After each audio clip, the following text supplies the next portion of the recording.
அனைவருக்கும் வணக்கம். ஒருத்தங்க எப்படி வாழ்ந்திருக்காங்கங்கிறது அவங்க இல்லாதப்ப தெரியும் அப்படின்னு சொல்லுவாங்க. இன்னைக்கு எங்கள் அம்மா இறந்து ஒரு 2-3 மாதம் ஆச்சு.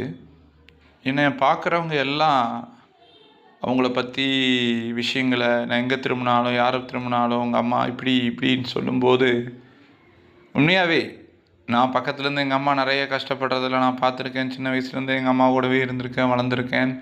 எங்கள் அம்மா என்னென்ன பண்ணாங்கன்னு நல்லாவே எனக்கு தெரியும். இருந்தாலும் இத்தனை விஷயங்கள் திரும்புகிற பக்கம்லாம், நடக்கிற பக்கம்லாம், பார்க்குற பக்கம்லாம் இப்படி என்கிட்ட சொல்லும்போது உண்மையாகவே அந்த ஆத்மா நல்லா வாழ்ந்திருக்கு.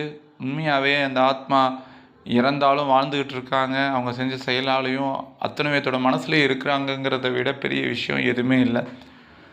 ஒரு அம்மாவை இழக்கிறது பெரிய இழப்பு தான். அது எனக்கு அதுலேருந்து மீண்டு வர்றது எப்படி முடியும்னு என்னால் இன்னும் தெரியல. நான் அந்த அதிர்ச்சியிலிருந்தே இன்னும் மீளலை. எங்கள் அம்மா இல்லைங்கிற அதிர்ச்சியிலேருந்தே இன்னும் மீளலை. இருந்தாலும் எங்கள் அம்மா இப்படி வாழ்ந்திருக்காங்கன்னு நான் கேள்விப்படும்போது உண்மையாகவே எங்கள் அம்மாவை நினச்சி நான் ரொம்ப சந்தோஷப்படுறேன். அதே மாதிரி அந்த ஆத்மாவும் நல்லபடியாக போய் மேலே சேர்ந்து அந்த படாத கஷ்டங்களை பட்டு கடைசி 10 நாள்லாம் படாத பாடுபட்டுட்டாங்க. அவ்வளோ நல்லது செஞ்சு எல்லாருக்கும் ஓடி ஓடி போய் நின்று எதற்காக தெய்வம் இப்படி ஒரு கஷ்டத்தை கடைசியில் கொடுக்கணும் அப்படிங்கிறது மாதிரி தான் எனக்கு இருந்துச்சு. முன்னை விட ஸ்ட்ராங்காகவும் வலிமையாகவும் எங்கள் அம்மா பேரில் நிறைய தான தர்மங்கள் செஞ்சு ஒரு பையன் எப்படி வாழணும்னு ஆசைப்பட்டாங்களோ அதை நான் வாழ்ந்து அந்த ஆத்மாவுக்கு சாந்தி கொடுத்து நான் நல்லா வேலைக்கு போய் நல்லா சம்பாரித்து நான் நல்ல ஒரு வாழ்க்கையை அமைச்சு சந்தோஷமாக வாழ்கிறது தான் எங்கள் அம்மாவோட சந்தோஷம்.